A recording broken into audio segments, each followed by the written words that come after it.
Today on Teuty's track analysis, we have the track of the day for March 28th, Isengard by Isirix.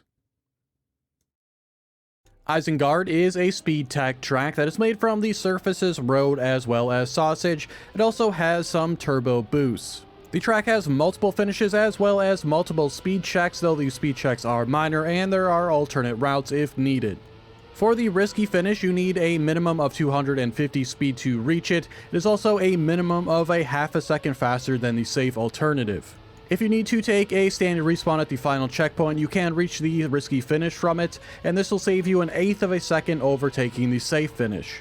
I completed the track with a time of 48.518. This is roughly 2.5 seconds ahead of the gold medal time and 7/10 ahead of the author medal time. I found Isengard to be fairly enjoyable and would give it a ++ rating.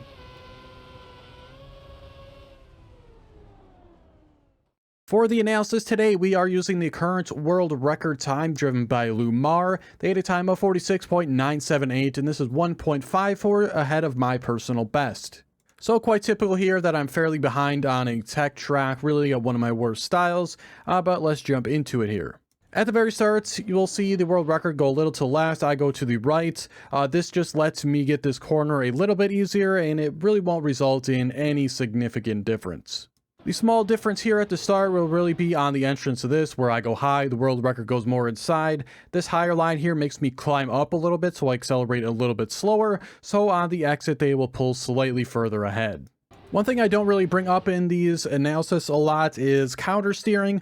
For example, on this turn here, we are going towards the right off the platform. So once you are mid-air here, you want to turn towards the left to slow or even stop your rotation here mid-air. For the upcoming section here, just take the best inside line that you can. And then for the drift here, you want to start it extremely early. Of course, I'm not the greatest at tech, like I said, so I will overdrift this one a little bit, though I have done far worse, and this one wasn't too bad. For the jump here, pretty self-explanatory. You want to be somewhere on the right side in this black section, turning up towards the left so you can jump up this transition. You also want to jump here basically as wide as you can, so you can do the smallest drift you possibly can to get as much speed around this upcoming corner. After this drift, we have this section here, which you want to be on an inside line. You can also see here the world record jumping this way down to the right. I'm way up high here to the left. Unfortunately, I completely missed this line while driving until it was basically too late and I needed to make this video. So yeah, I'm going to get a ton of airtime here. It'll set me up for a slightly better drift. However, it is still just a much worse line. Some fairly standard drifts here coming up. I'm not going to touch on them too much.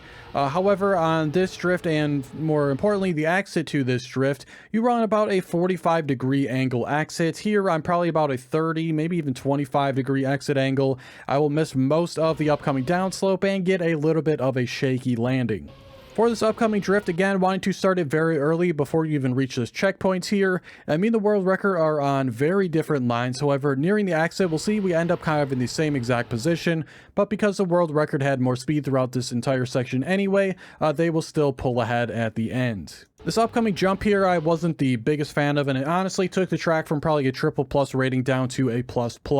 A lot of things can happen here if you don't have enough speed. Like me, I'm kind of off kilter here. I'll be landing a bit early on this hump, and this will cause a quite shaky landing. You can also kind of land a little bit sideways, slide too much, not be able to make the turn. I really just did not care for this section at all. Moving on to the next drift though, here you got to make sure you are leaving towards the inside of this, or at least somewhere towards the center. If you are anywhere wide on the exit here, you're going to have an extremely difficult, if not impossible time getting around the right hand turn. For this jump here, you want to be wide to the left. This will allow you to drift less, take a better inside corner, and keep more speed. Obviously here, I'm kind of just going down the middle, so I'll have to drift a little bit more to get around the corner and lose that speed. Jumping into this like half donut thing, you want to have some downward right momentum so you can get around this curve. If you land up towards the top somewhere to the left, you'll have an extremely difficult time making this turn cleanly. Moving on to the finish, you want to go up the ramp as smoothly as possible, leaving towards the corner as best as possible. A lot of variables on this one. You don't really want to be turning as you leave the platform, as this can cause you to miss the finish. If you're low here jumping off, you can miss the finish. It's not super difficult to make it. However, again, any tiny little thing that is off here can cause you to miss this. So final thoughts for today, extremely good track. I very much enjoyed it. I feel like I bring this up every tech track, but I feel like my tech abilities have kind of hit a wall. For the last few months, I just haven't really felt much improvements. Maybe I have and just haven't been noticing it. But it really feels like I've plateaued on tech and I need to find something to help me improve on this style.